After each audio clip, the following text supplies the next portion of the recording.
The children never doubt that the great old trees in whose shade they play will stand forever, that one day they will grow to be strong like their father, fertile like their mothers, that they will live and prosper and raise their own children, and grow old in the place where they were born. What has made it impossible for us to live in time like fish in water, like birds in air, like children, it is the fault of empire. Empire has created the time of history. Empire has located its existence not in the smooth recurrent spinning time of the cycle of the seasons, but in the jagged time of rise and fall, of beginning and end, of catastrophe. Empire dooms itself to live in history and plot against history. One thought alone preoccupies the submerged mind of empire. How not to end, how not to die, how to prolong its era. By day it pursues its enemies. It is cunning and ruthless. It sends its bloodhounds everywhere. By night it feeds on images of disaster, the sack of cities, the rape of populations, pyramids of bones, acres of desolation.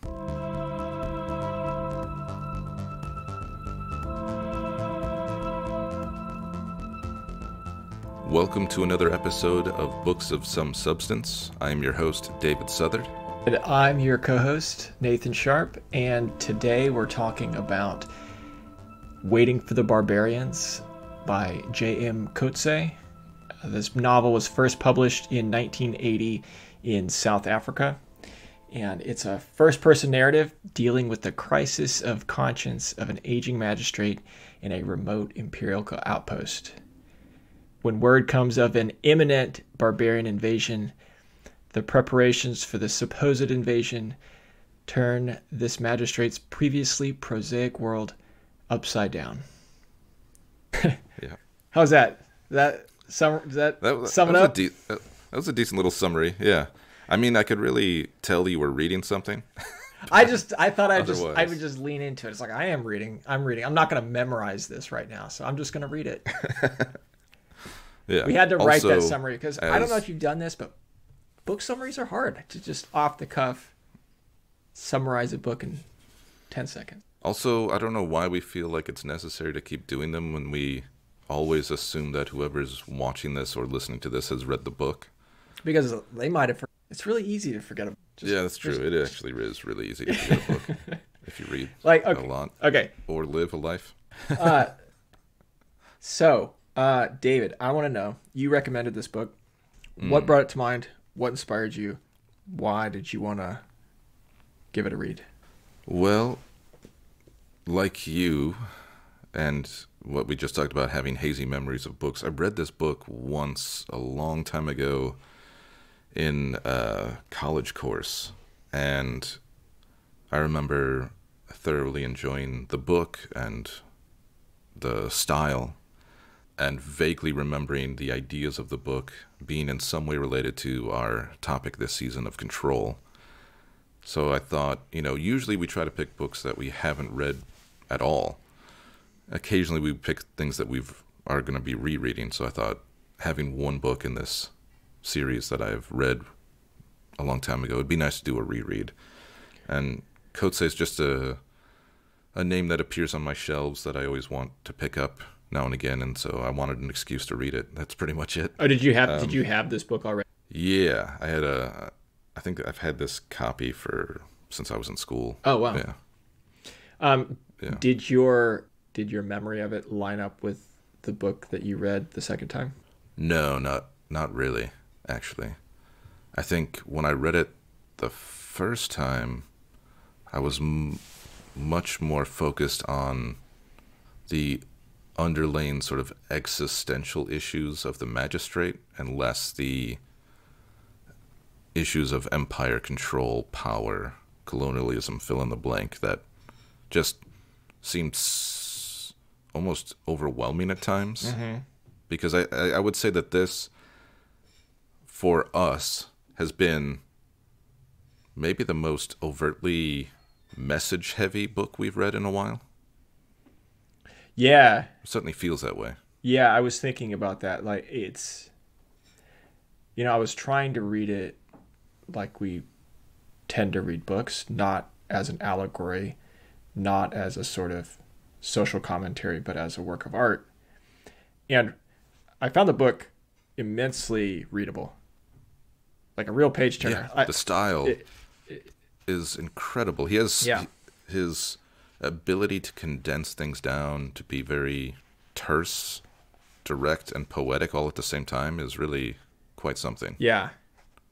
And he weaves really complex ideas into, like, you can just like move right through them. It doesn't feel complex ever, but he's dealing with, I think, some really complex ideas. So there's one, and I'm just going to read it real quick, even though it's kind of off topic, but I think it's near the end of the book where he finally returns to his old room.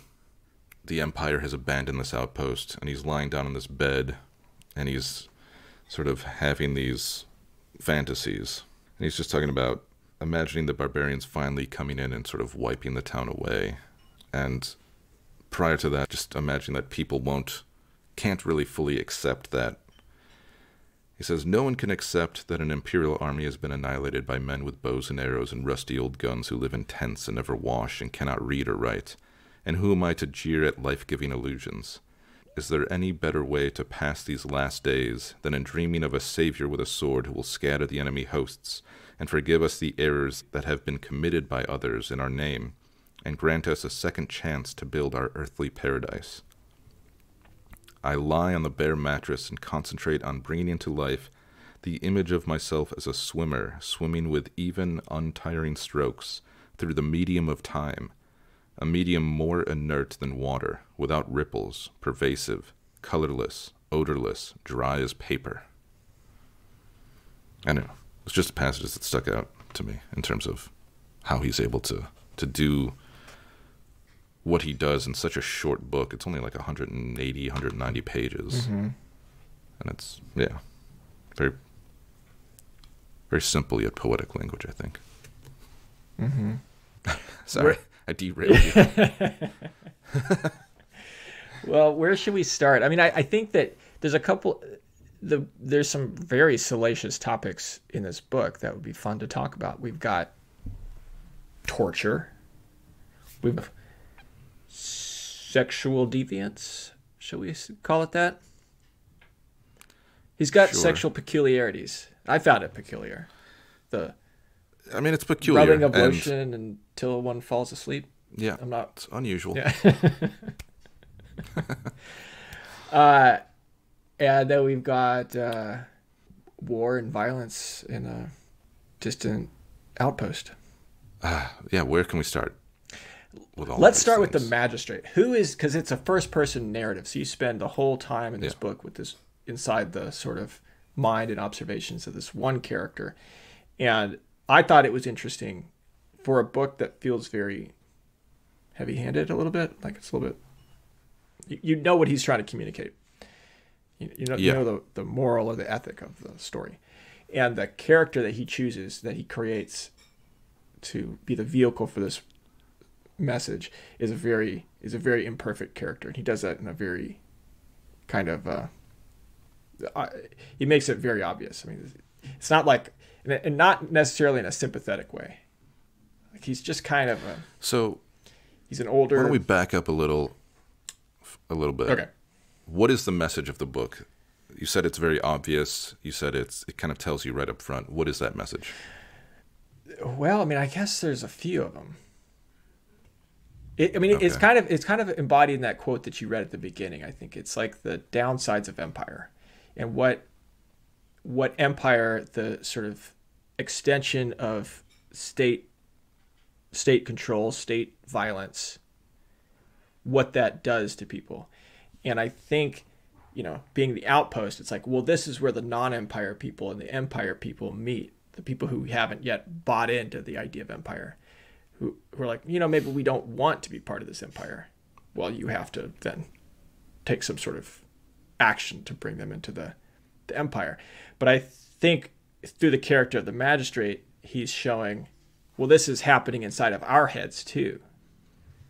That we have to, people who are within the empire, which I think, okay, maybe I'm extending a little bit here, but now it's like Western civilization, or civilization with a capital C, sort of the big statehood.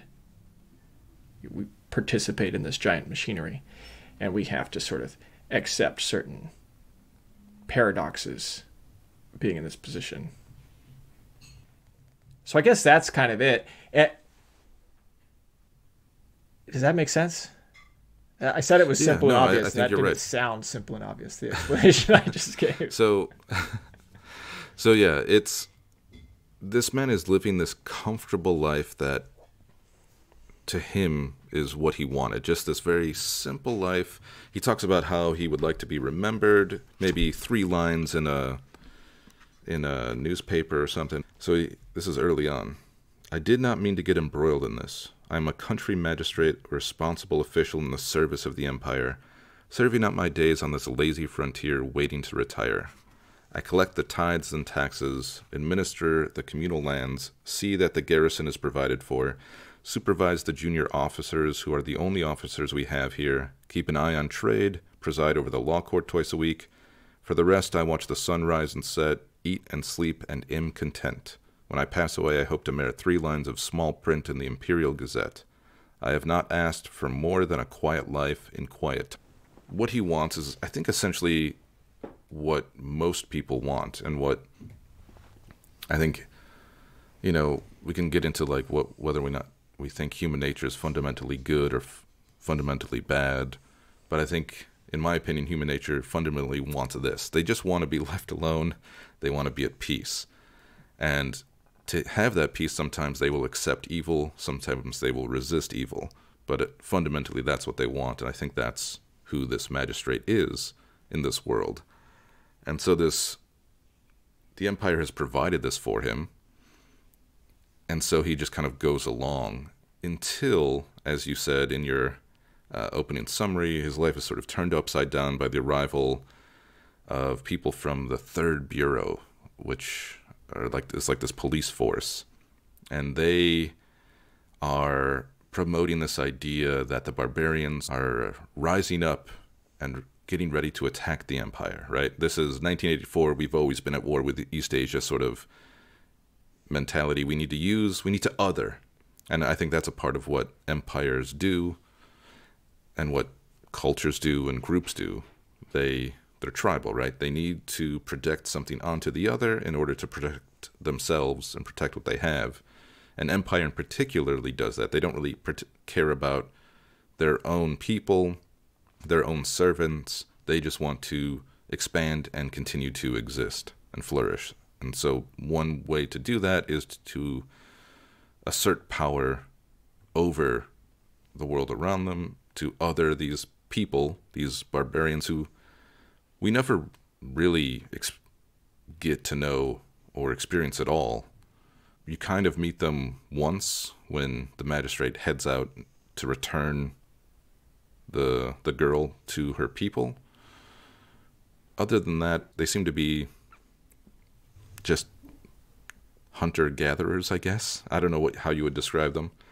Yeah. But it's hard to imagine that they're getting ready to lead this attack against the empire. So I was saying that's who this magistrate is, and he gets exposed to torture, and it unnerves him, and it bothers him, and it slowly eats away at him.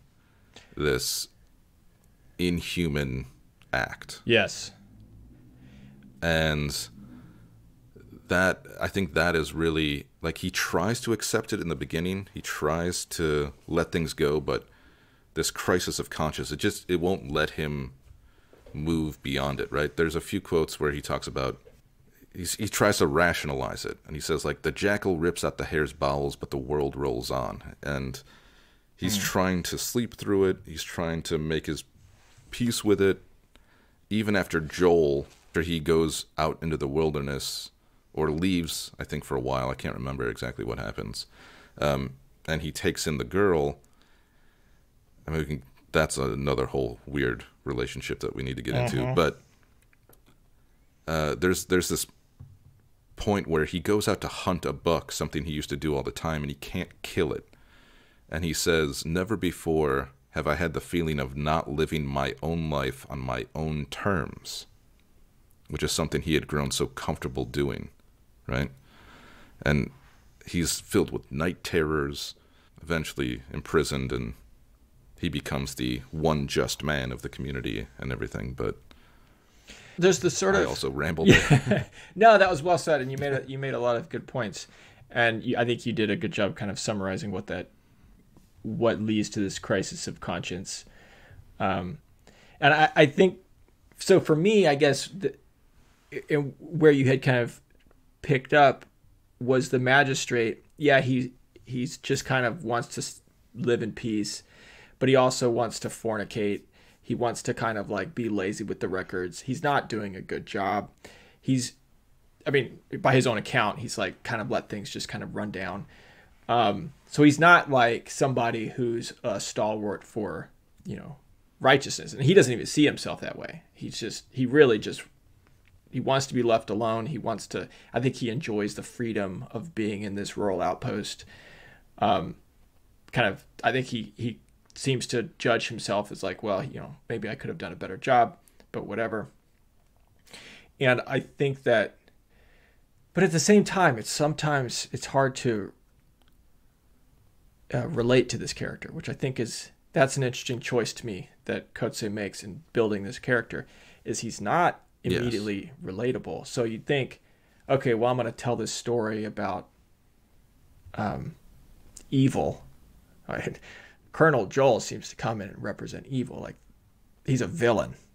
There's not I love this. Like, he wears sunglasses the whole time, so you can't see his eyes.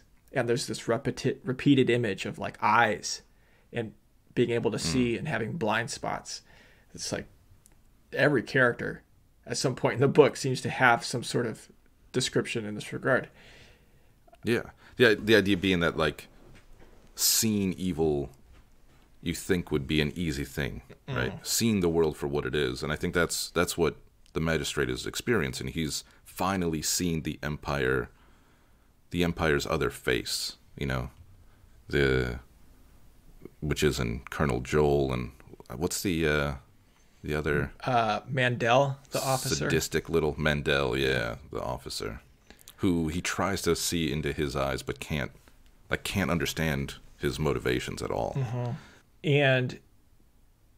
But to me, there's something interesting in this character. And if I read Disgrace a long time ago, but I think there was a similar kind of aspect in that book.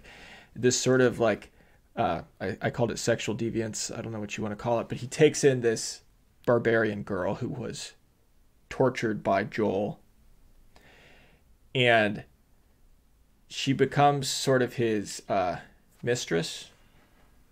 He just kind of keeps her in his room and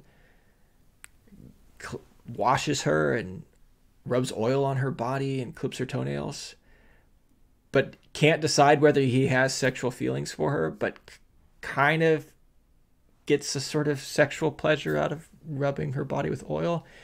But there's this sort of exoticism, I think, going on. And it's that kind of stuff's always fun to read. It's like, oh, I got to read a little erotica in my literature.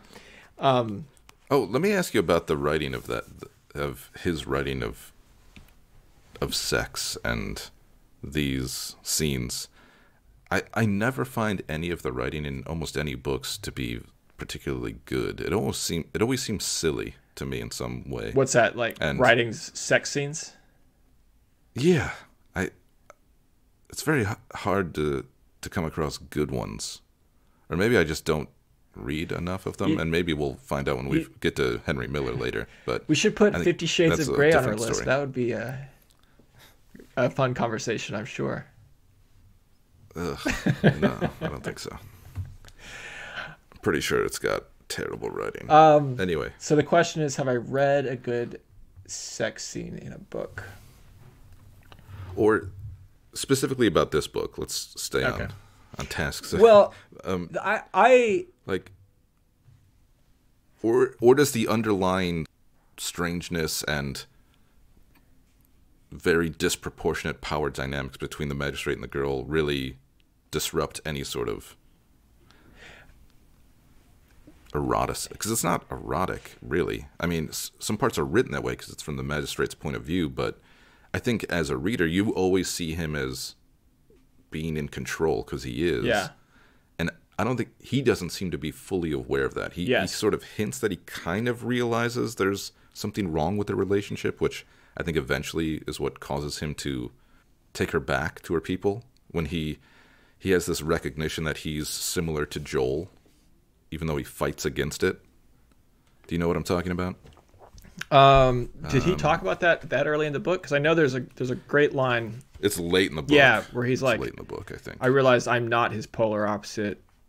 I'm the lie that the Empire no, likes to tell itself. That's later. There's another one. Let me read this one real quick. And then we can find the other one as well. For I was not, as I like to think, the indulgent, pleasure-loving opposite of the cold, rigid colonel. I was the lie that Empire tells itself when times are easy. The truth that Empire tells when harsh winds blow. No, so this is much earlier in the book, and he's talking about they had a very intense moment where it almost led to intercourse. He mentions, I experienced no excitement during this most collaborative act we have yet undertaken. It brings me no closer to her and seems to affect her as little. And it goes on a little bit, and he starts to realize, and before he can really realize, he says, I shake my head in a fury of disbelief. No, no, no, I cry to myself. It is I who am seducing myself out of vanity into these meanings and correspondences. What depravity is it that is creeping upon me? I search for secrets and answers, no matter how bizarre, like an old woman reading tea leaves. There is nothing to link me with torturers, people who sit waiting like beetles in dark cellars. How can I believe that a bed is anything but a bed, a woman's body anything but a sight of joy?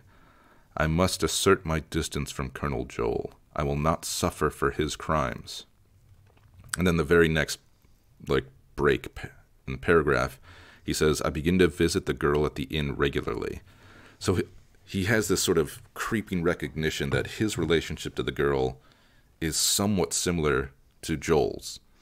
He is using her body because he wants to understand something, just as Joel wanted to understand something. And he's using her, but he can't admit to himself what he's doing.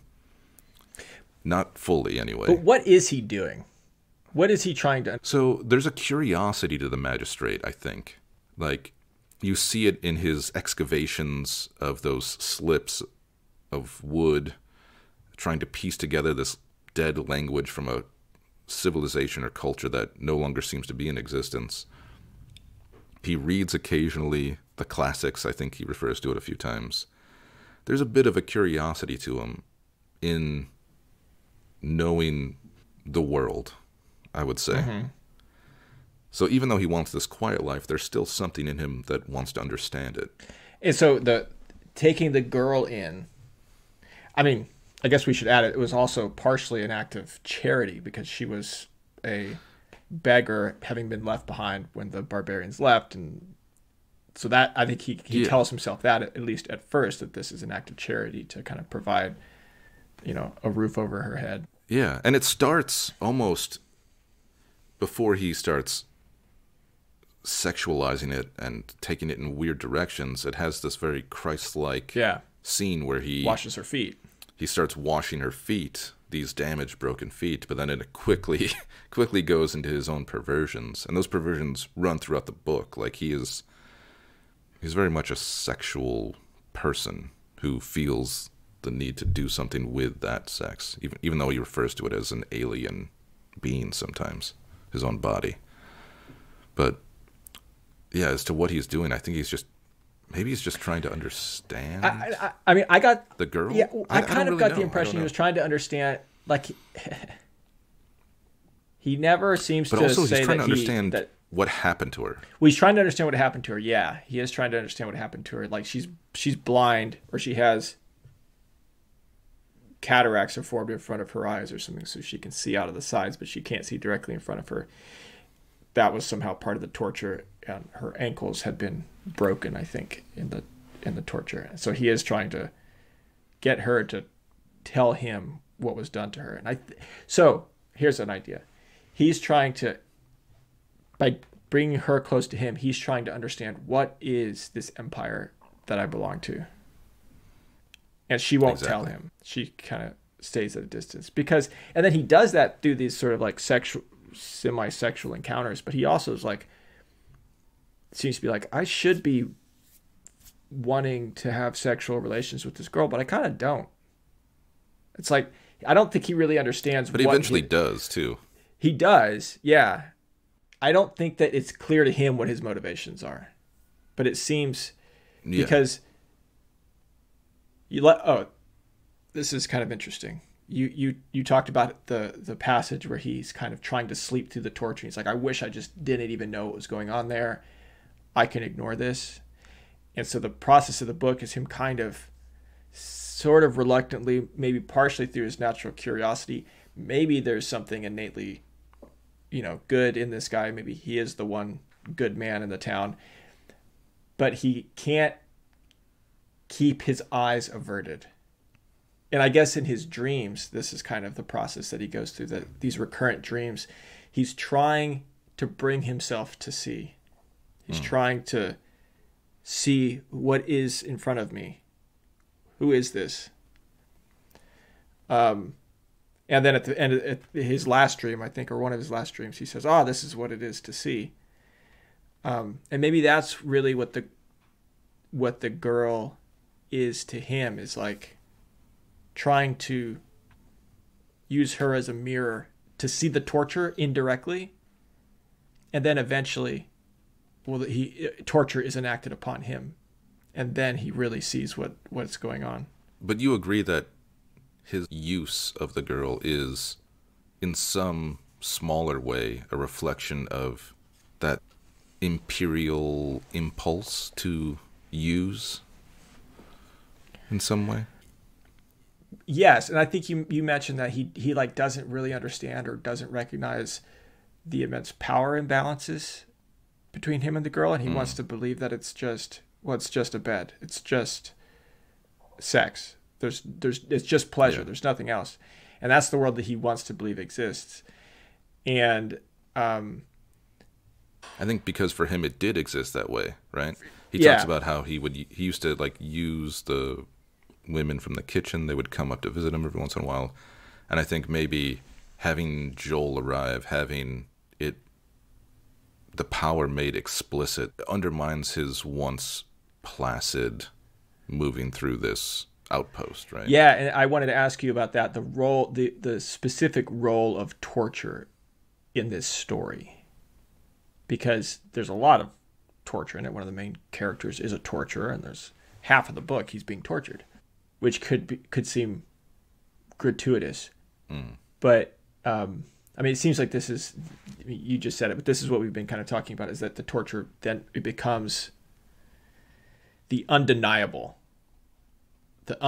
act of disproportionate power exercised by the empire upon an individual. So I'm going to read a quote from Coetzee himself that he wrote when he was reviewing another book, I think in the New York Times. He talks about how he wrote the novel Waiting for Barbarians, about the impact of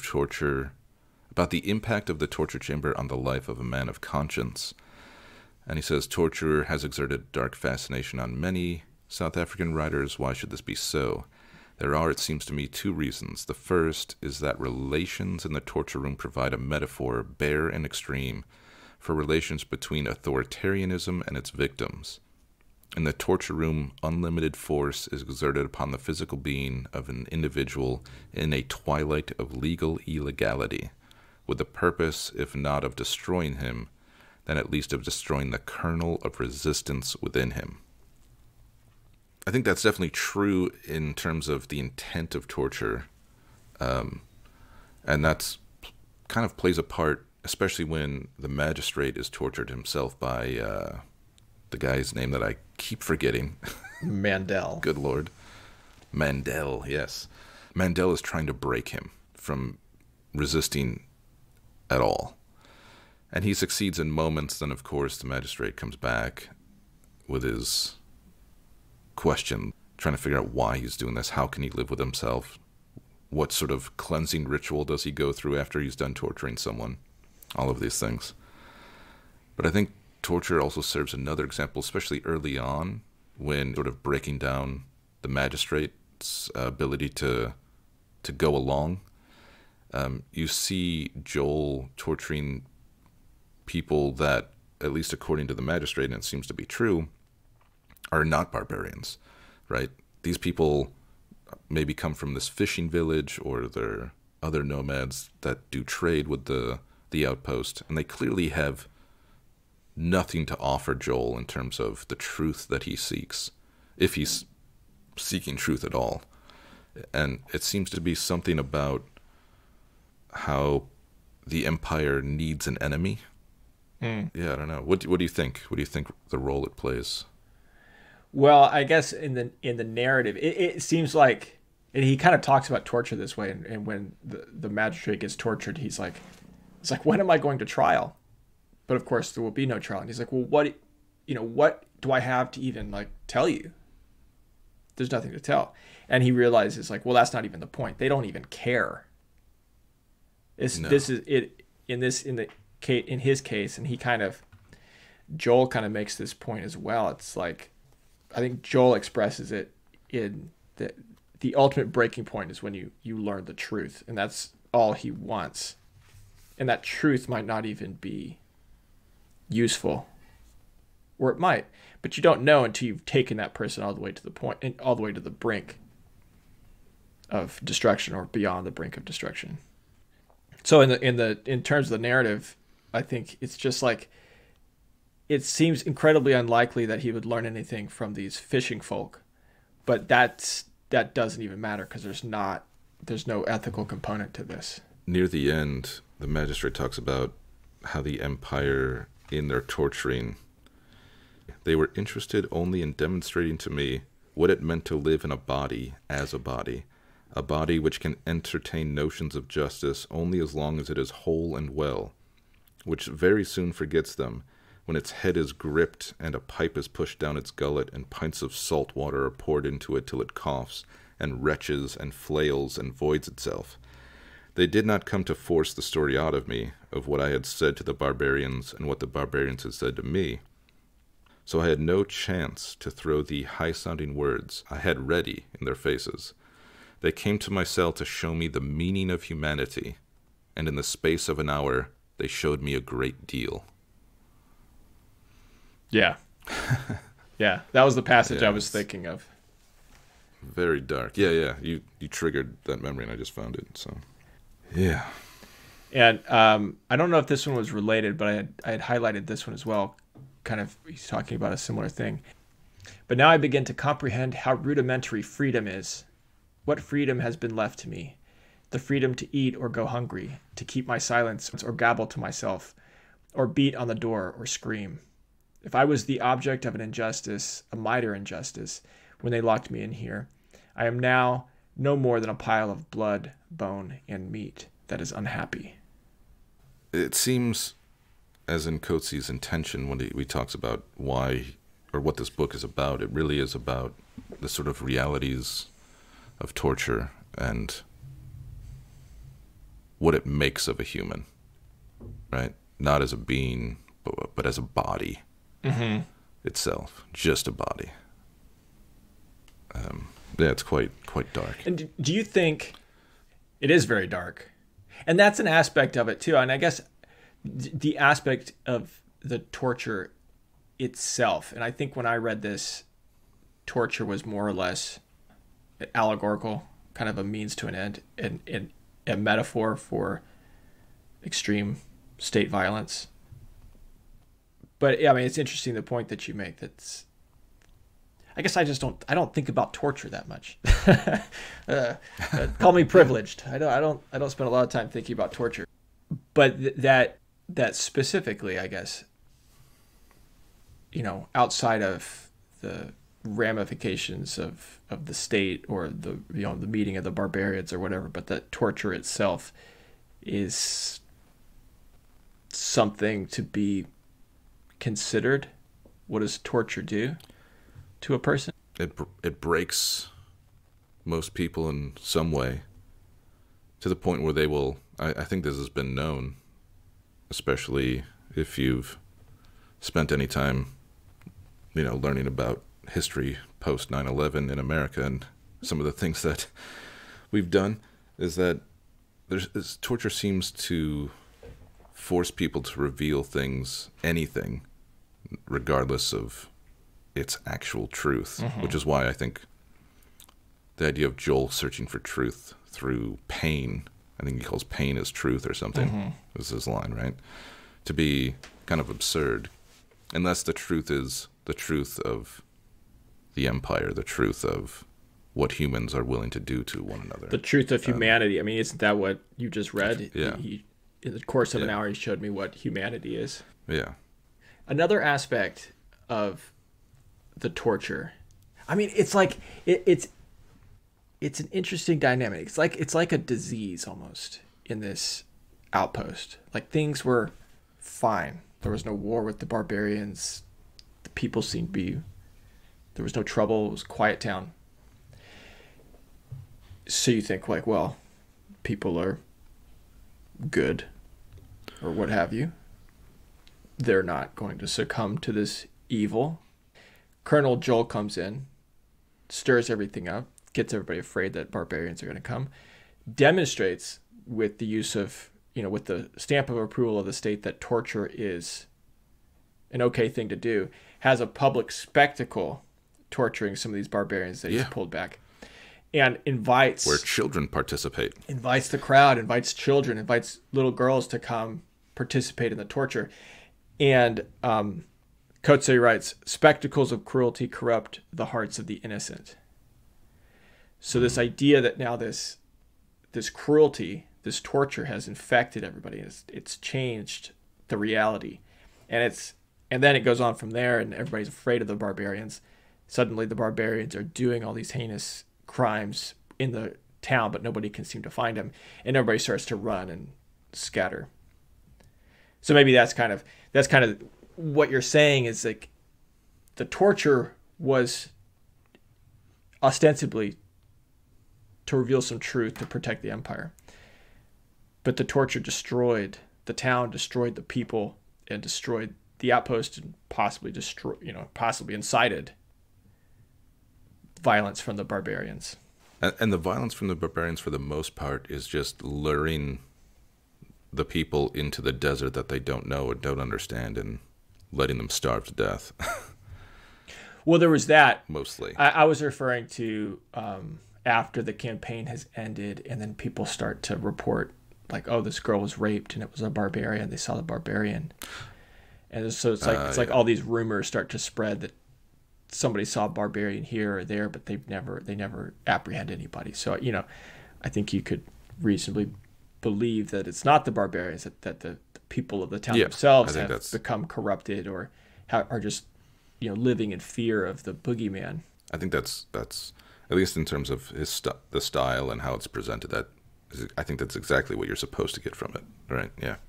So let's kind of jump to the end a little bit. The magistrate, in a way, returns to his position of leadership after the Empire has abandoned the outpost, essentially. And he's there with the remaining people of the town. One of the last things he says to Joel is, when Joel leaves, is talking about, I don't know if you have the quote in front of you, about the crime latent within us. Do you know what I'm referring to? Yes. The crime that is latent in us, we must inflict on ourselves. What do you make of that line? Here's a pass. It's kind of like this process of the magistrate seeing himself, or not seeing himself, but seeing himself in a new light, seeing Empire in a new light. Mm-hmm. The latent crime, it's like it's come to light. It's like, okay, well, he hasn't experienced torture. He hasn't experienced this violence. But I think that there's an overall judgment of Empire in this book, that there's something inherent, that there's something about torture that's inherent in Empire. And so whether you're the magistrate who's just trying to,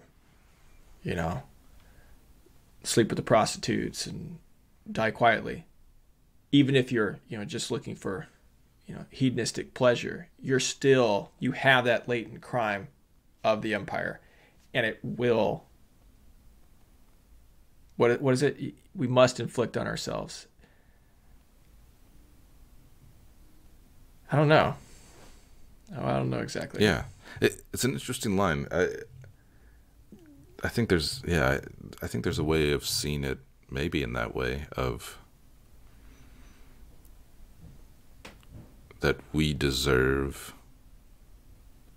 what we give to others, or it's maybe something like what you said. It's maybe it's sort of like the sort of like it's the guilty conscience, I guess. Like you can't exert this power or this violence or this dominance and not have destroyed some part of yourself in the process. Like you are not, maybe you're not separate from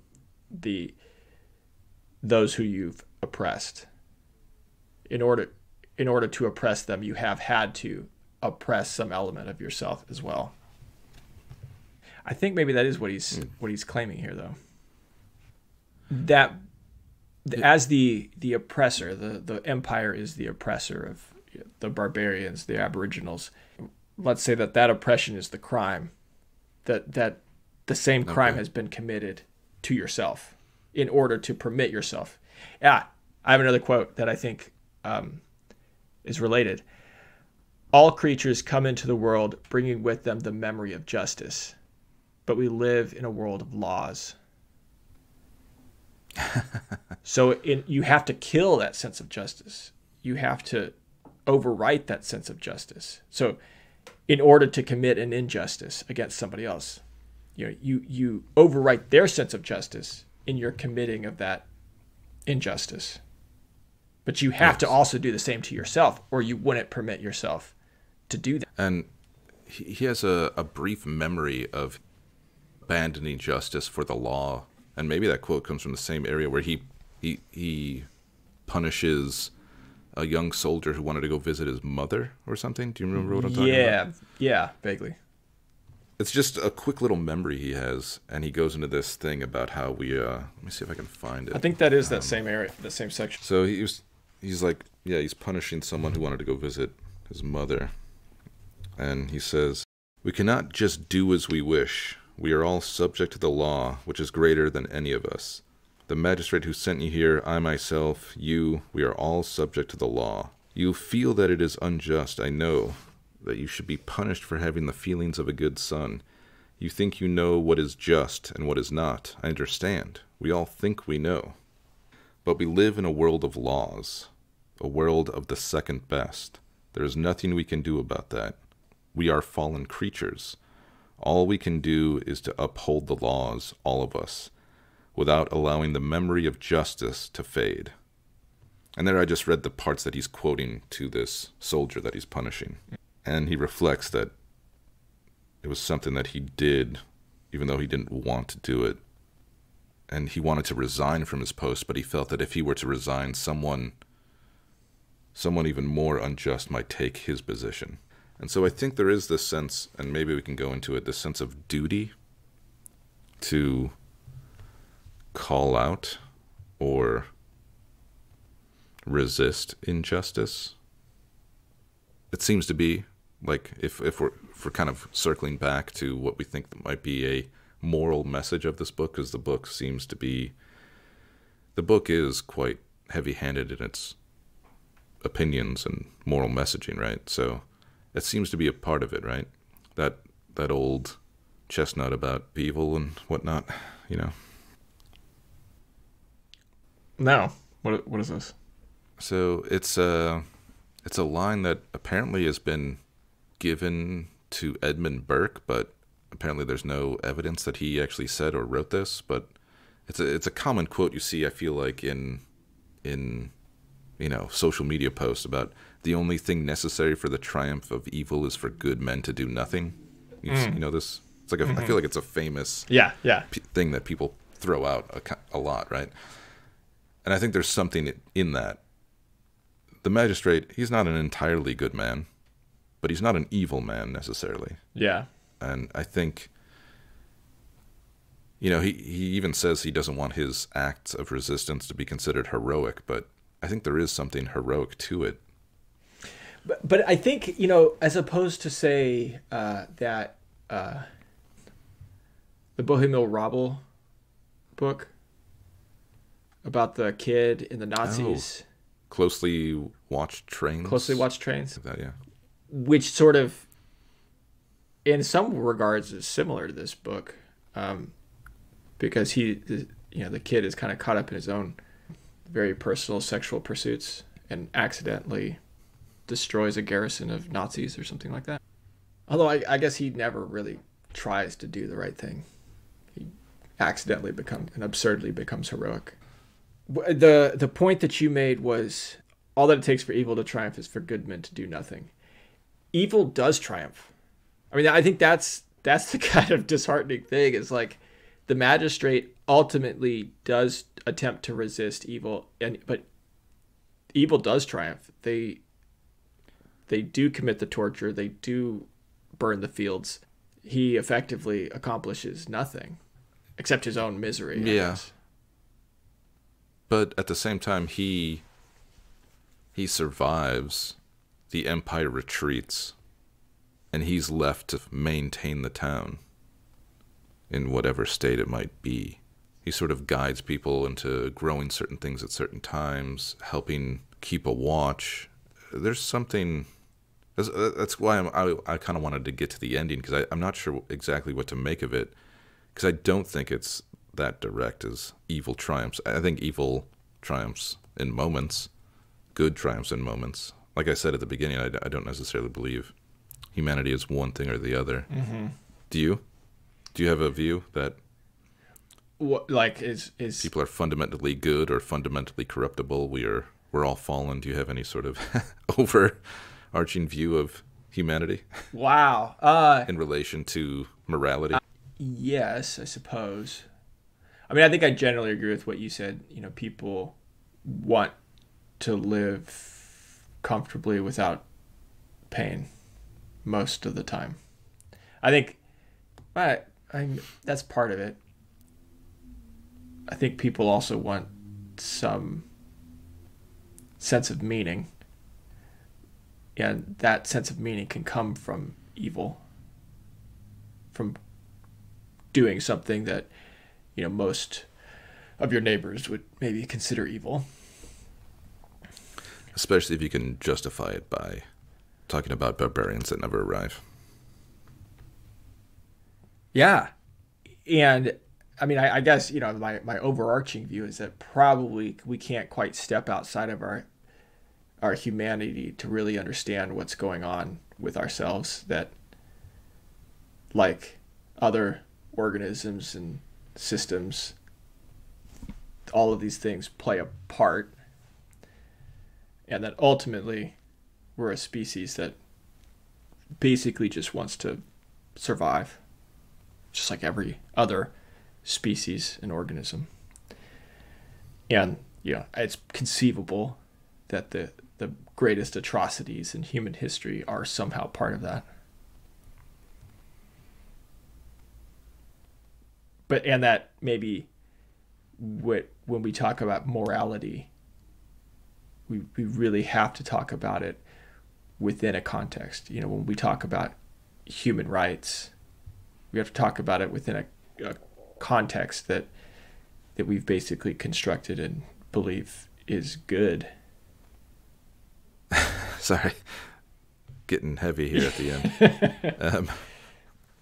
Really, I just wanted to ask you what you thought about the ending of the book and how it sort of ties these ideas together, and if what you think the message of the book stands by the end.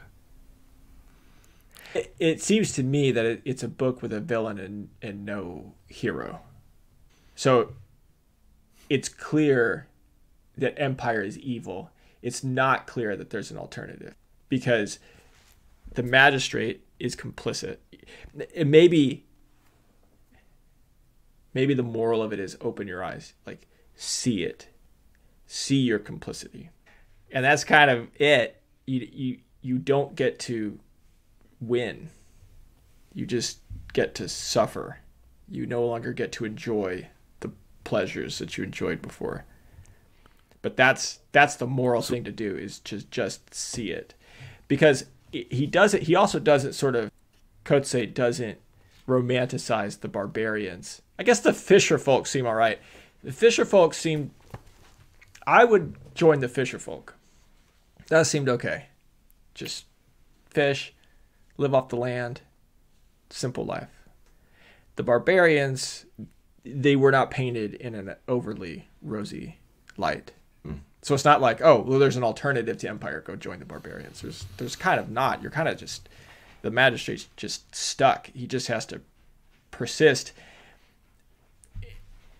But he, at the end of it, he's persisting within the empire. I mean, he's still a servant of the empire, persisting within an empire in which torture is, a means of subjugation. So, although the ending of the book didn't feel overly bleak to me. I'm going to read the last line of it. So he comes across children building a snowman in the village, and it's similar to a dream he's had of coming across children in the village making things out of snow or sand before, right? And he says, "This is not the scene I dreamed of. Like much else nowadays, I leave it feeling stupid, like a man who lost his way long ago, but who presses on along a road that may lead nowhere." So not happy. I would say it's not a happy way to end the book. It feels, like you said, he sort of resolved to remain borderline complicit in something. But also at the same time, like, there's people that have been in this village for years and years and years. Like, there's nowhere for them to go. There's nowhere for him to go. He has nowhere to return to. This is his home. There's a passage right at the end when everybody's leaving that I guess I didn't note that. Let me see if I can find it, because I really liked it, because it kind of... here it is. Okay, you ready? This is going to be a long one. Are you ready? "It may be true that the world as it stands is no illusion, no evil dream of a night. It may be that we wake up to it ineluctably, that we can neither forget it nor dispense with it. But I find it as hard as ever to believe that the end is near. If the barbarians were to burst in now, I know I would die in my bed as stupid and ignorant as a baby. And even more apposite would it be if I were caught in the pantry downstairs with a spoon in my hand and my mouth full of fig preserve filched from the last bottle on the shelf. Then my head could be hacked off and tossed onto the pile of heads on the square outside, still wearing a look of hurt and guilty surprise at this eruption of history into the static time of the oasis. To each his own most fitting end. Some will be caught in dugouts beneath their cellars, clutching their valuables to their breasts, pinching their eyes shut. Some will die on the road, overwhelmed by the first snows of winter. Some few may even die fighting with pitchforks. After which the barbarians will wipe their backsides on the town archives. To the last, we will have learned nothing. In all of us, deep down, there seems to be something granite and unteachable. No one truly believes, despite the hysteria in the streets, that the world of tranquil certainties we were born into is about to be extinguished. No one can accept that an imperial army has been annihilated by men with bows and arrows and rusty old guns, who live in tents and never wash and cannot read or write. And who am I to jeer at life-giving illusions? Is there any better way to pass these last days than in dreaming of a savior with a sword who will scatter the enemy hosts and forgive us the errors that have been committed by others in our names and grant us a second chance to build our earthly paradise? I lie on the bare mattress and concentrate on bringing into life the image of myself as a swimmer swimming with even, untiring strokes through the medium of time, a medium more inert than water, without ripples, pervasive, colorless, odorless, dry as paper." I didn't realize I was reading the same quote you read earlier. That's all right. But I liked the part of it that I was actually was looking for was the one, "to each his own most fitting end." And I think there's a sort of futility, a fatalism to this. And you read earlier, he said, we live, or we are fallen, or something along those lines. And here he says, there's something untouchable in granite, or unteachable in granite within us, that we can't stop living in these illusions. We're not capable of it. It's intrinsic to us. And within that, you can choose to a certain degree, how do you want to die? You're participating in this, in a world of illusions. But do you want to die filching the last sweet out of the pantry? Or do you want to die doing your job even when you know it's futile?